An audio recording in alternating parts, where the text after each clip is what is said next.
No coração de Roma, erguido há quase 2000 anos, encontra-se um dos monumentos mais impressionantes do mundo, o Coliseu.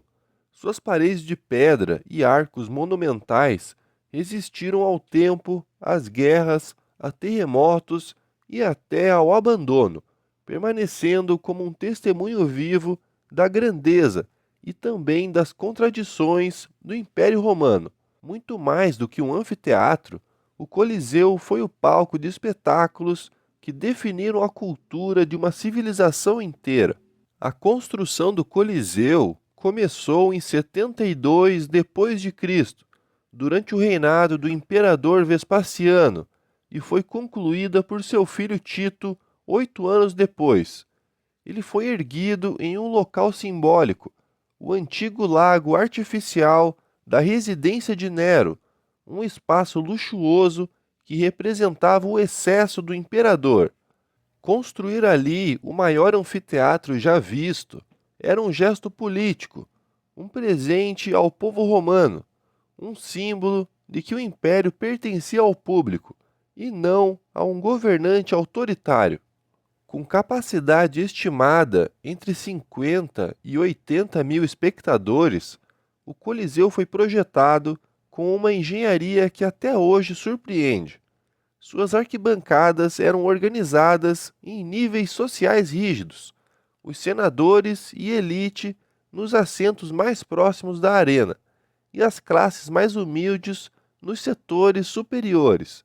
Mesmo assim, todos, independentemente de classe, compartilhavam o mesmo entusiasmo quando os portões de madeira se abriam para revelar os espetáculos. A arena, coberta de areia para absorver sangue e impacto, escondia um complexo subterrâneo chamado hipogeu. Ali ficavam máquinas, plataformas elevatórias, jaulas com feras e corredores onde gladiadores aguardavam sua entrada. Era um sistema tão avançado que permitia encenar batalhas inteiras, liberar animais selvagens por meio de elevadores e até criar cenários artificiais. E foram muitos os tipos de espetáculos. Os mais famosos, sem dúvida, eram os combates de gladiadores, guerreiros treinados que lutavam entre si ou contra feras. Mas também havia execuções públicas, apresentações teatrais e caçadas com animais vindos de outras áreas mais distantes do império.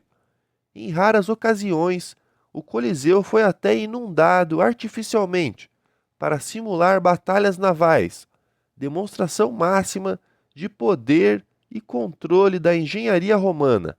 O Coliseu também refletia as mudanças políticas. Em tempos de instabilidade, os jogos eram usados como um meio de distração e propaganda, reforçando a força do imperador. Já durante a cristianização do império, muitos desses espetáculos começaram a ser condenados. Nos séculos seguintes, o anfiteatro perdeu sua função original, sendo usado como fortaleza, residência, depósito e até como fonte de materiais de construção após terremotos danificarem sua estrutura. Apesar disso, sua imponência nunca desapareceu. Hoje, o Coliseu é reconhecido como Patrimônio Mundial da Unesco e é uma das atrações mais visitadas do planeta. Caminhar por seus corredores é reencontrar a história da Roma antiga em cada pedra. É imaginar os rugidos da multidão, o som das trombetas anunciando os jogos e a grandiosidade de uma civilização que influenciou profundamente o mundo ocidental. O Coliseu é, ao mesmo tempo, uma obra-prima da engenharia, um símbolo de poder e um lembrete da complexidade humana, capaz de criar estruturas de beleza extraordinária e, ao mesmo tempo, de promover espetáculos brutais. Ele permanece como um monumento eterno, lembrando-nos do fascínio, da glória e das sombras de um império que, mesmo após 2 milênios, continua a moldar a imaginação do mundo.